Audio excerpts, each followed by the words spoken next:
আছে কিনা বিচার করার জন্য? কাউন্টার দিলে আমি দিব, কাউন্টার দিলে আমি দিব এখানে। এটি কি পারমিশন নিয়ে কোন হাত তুলবে?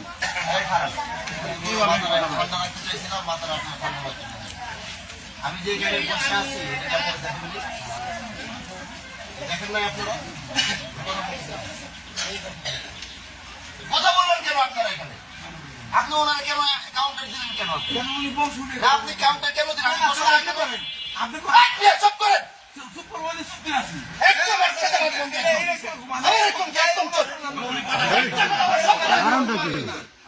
আমি দিকে আছে কিনা বিচার করার জন্য? কাউন্টার দিলে আমি দিব, কাউন্টার দিলে আমি দিব এখানে। আমি বসে কিনা আমার আনসান কেন বললাম? সব যান, ওটার কোনো বিচার করবো না। আমি এখানে বসা চিল্লা চিল্লি কেন হবে? আমি এখানে বসা চিল্লা চিল্লি কেন হবে? এখানে ভিডিও বন্ধ করেন, ভিডিও করে কেনা বন্ধ করেন।